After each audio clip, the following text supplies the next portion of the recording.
Hey everybody, KC here. So I hope you had a great weekend. It is, I have to say, so nice to be able to be outside in shirt sleeves here in the Northeast after what has seemed like an interminable winter of being inside and isolated for most other people. It's just, it just feels like things are getting better. I want to talk a little bit this morning about the case of Alexie Mccabe. A name that you may know, you may have seen in the news over the last week or so.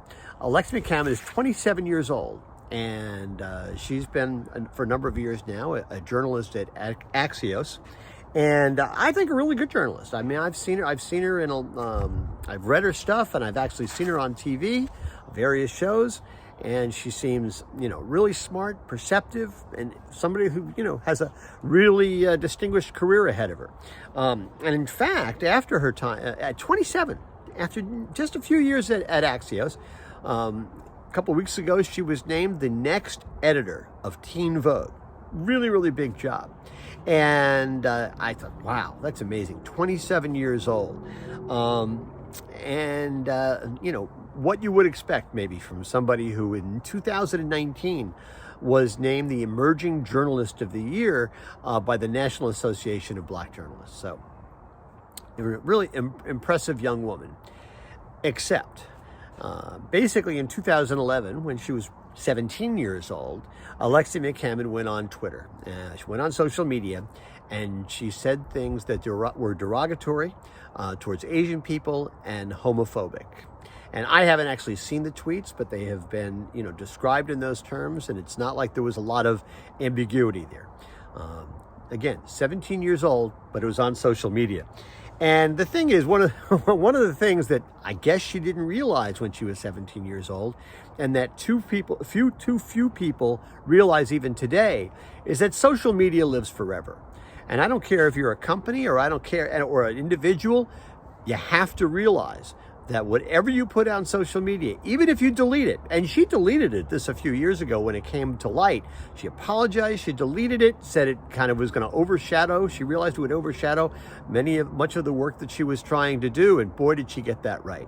I think that I couldn't help but think to myself a little bit when I was reading the story about Alexie Mccabe, and the line from, I think it's the Gospel of Matthew, judge not lest ye be judged. And I think that, listen, the thing is, we do live in a world where there is constant judgment, and the evidence that people use when they judge, it's out there. You can find it with the flip of a screen or the tap of a button. You can find out almost anything about anybody.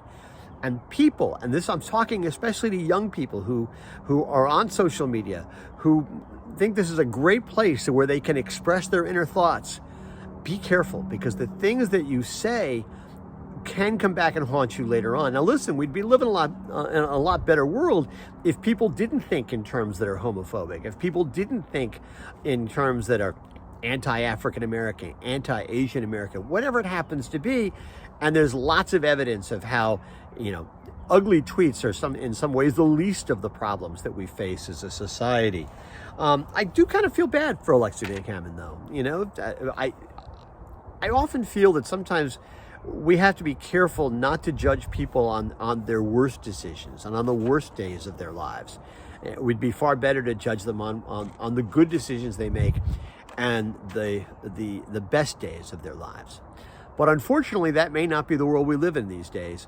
And it's something we all have to think about moving forward, because I don't see it changing anytime soon. Anyway, that is what is on my mind this morning. And as always, I want to hear what's on your mind.